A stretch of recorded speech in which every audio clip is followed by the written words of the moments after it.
Hello everyone, good evening. Welcome back to Forever United TV, live here from Manchester, bringing you all of your end of week Sunday evening updates, everything going on with Manchester United. We've got updates coming in, meetings at Carrington, at transfer meetings, everyone involved, the reports coming from that, alongside the latest on Aurelien Tchouameni, open to that Manchester United move. Andy Mitten has again been speaking about the potential of this. He was the one that really triggered everything regarding Tchouameni still being on. Updates on Joshua Zirkzee and Marcus Rashford also coming in. Shea Lacey's future at Manchester United also to talk about this evening on the show. And of course, all of your live interactions. Get involved in the live chats if you are in the room with us right now. If you're catching up later on this evening, get your comments in below. Let me know what you think of everything that we have discussed in the show today. Let's crack on. Let's get started with this and get right in to what Andy Mitten has been saying about Aurelien Tchouameni. He was the one when the new deal had been signed, extension, and by the way, nobody who mentioned the extension and new contract for Aurelien Tchouameni has played this down yet. We're still waiting for someone to say no. They won't do it because there is movement at Real Madrid. Andy Mitten was the first to say this. Man United still feel comfortable. They still feel like a deal can be done. Other journalists have then jumped onto that. Local ones like Samuel Luckhurst and Simon Stone have reported that this week.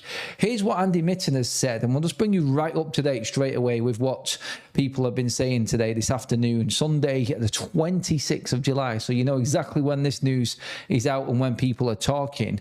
Real Madrid gave Manchester United target Aurelien Tchouameni a new 3-year contract extension and improved wages, in part because they didn't think Rodri was available to them.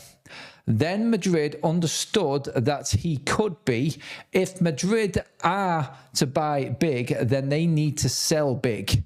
They are looking at multiple transfer operations right now, and should they choose to try and sell him, Tchouameni's contract extension could help them ask for a higher fee. So it's into United's hands, really. And look, with what Andy Mitten is saying here from Real Madrid's side of things, Andy Mitten does live in Spain. In fact, he lives in Barcelona. So obviously Barcelona, you'd expect him to know a bit more, but he has got contacts over there. He's one of the most well-connected people in football. And when he talks about Spanish players, when he talks about players that are playing in Spain or at clubs that play over there in La Liga, and he says something could possibly be happening there, he will do his work. He will do his due diligence and make sure that the background checks are in place. And for him to come out and say that the deal isn't necessarily dead in United's eyes when this was signed was quite substantial. Anyway, it's got to a point now where Madrid have done what they thought they were going to do because there was going to be no chance that anyone else was coming in. Bernardo Silva had signed, and that was that. That was fine. All done. But like what Andy Mitten says there, and this is the interesting bit, they gave Tchouameni a 3-year contract extension and improved wages in part because they didn't think Rodri was available to them. Then Madrid understood that he could be, and are now in talks to seal this deal. In fact, Rodri has agreed personal terms, and City are open to selling Rodri right now this summer. That changes the whole landscape of a potential move away from Manchester United. He also goes on to say, Andy Mitten, that Aurelien Tchouameni would be open to moving to Manchester United if he thought that Real Madrid did not want him. As it stands, it's still pending Rodri happening for us to move to the next stage. There are several boxes that need to be ticked here in the Tchouameni transfer to make it happen. First of all, Rodri needs to move to Real Madrid. That, near enough, has got the ticked off. We've done the line down and we're just ready to go and throw up that big tick mark on that one right now. Then Manchester United need to negotiate with Real Madrid. That is going to be the key part of this transfer. The player would be open to going to United and going to the Premier League. So let's just say, let's move that up. So Rodri's for sale. Sorry, not Rodri. Sorry, Tchouameni's for sale. Then you need Tchouameni to want to go to United. Both of them look like they're being ticked right now. Their biggest hurdle, and this is being reported, and this is, of course, like we've said before, contrasting reports are not necessarily the same tone for every journalist, by the way. The local corresponding journalists from Manchester United are saying the issue with this transfer is the fee and the wages for Tchouameni. We know that Manchester United were ready to spend 85 million on Matheus Fernandes, on a target that they really wanted.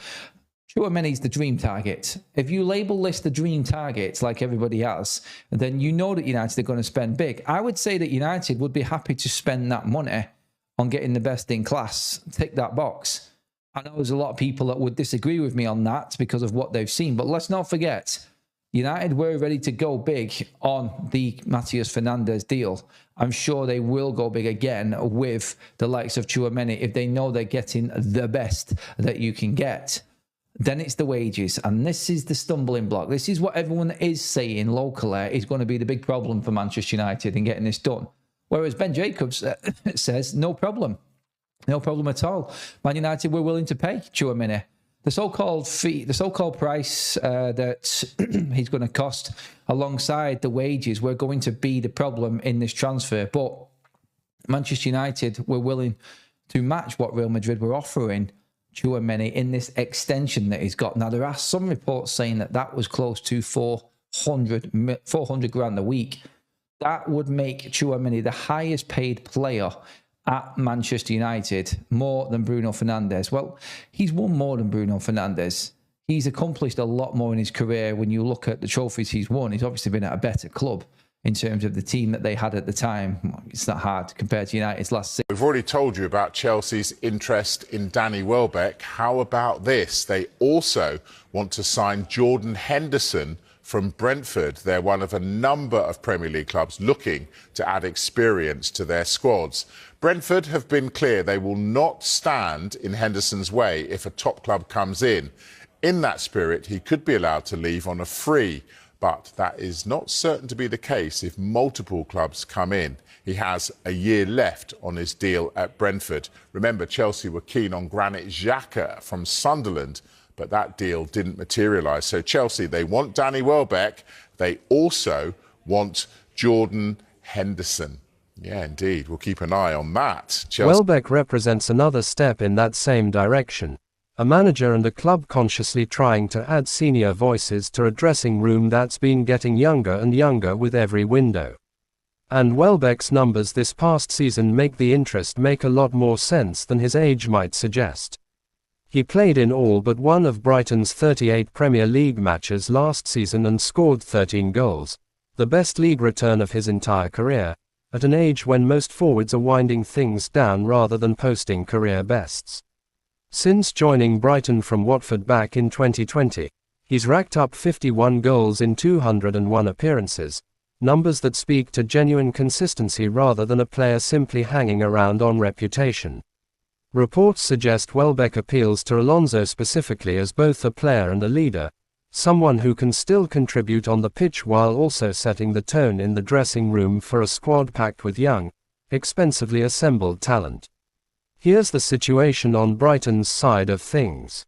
Welbeck currently has 12 months remaining on his contract, and reports indicate Brighton are fully aware of Chelsea's interest, with what's being described as genuine optimism on all sides that a deal could actually get completed, despite talks remaining at an early stage. That's worth sitting with for a second. Brighton, a club not exactly known for making things easy in negotiations, appear open to this one, likely recognizing that letting a 35-year-old forward run down the final year of his deal isn't necessarily the ideal outcome for either party. Now, there's a really interesting subplot to why Chelsea might have room for this signing at all, and it comes down to squad management rather than need.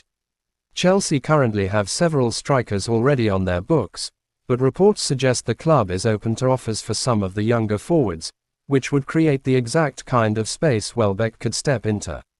This isn't Chelsea replacing a first-choice starter, this is Chelsea potentially trimming and reshaping their forward options while adding someone who offers a completely different profile, a battle-tested veteran who can provide cover, leadership and Premier League know-how across a long, physically demanding season.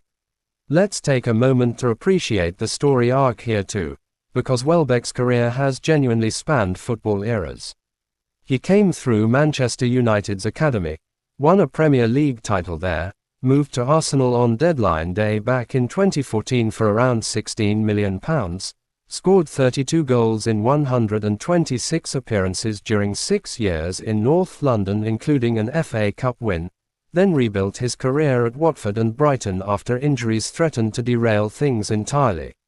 A move to Chelsea now, at this stage of his career, would complete an almost improbable tour of English football's biggest clubs, and it says a lot about his professionalism and longevity that he's still delivering career-best numbers well into his mid-30s. For Arsenal fans specifically, there's an obvious layer of nostalgia here too. Welbeck remains a fondly remembered figure at the Emirates, someone whose goals and work rate defined a certain era of the club, and watching him potentially join a direct rival, even at this late stage of his career, is exactly the kind of full-circle moment that gets people talking, regardless of how the actual football side of things plays out.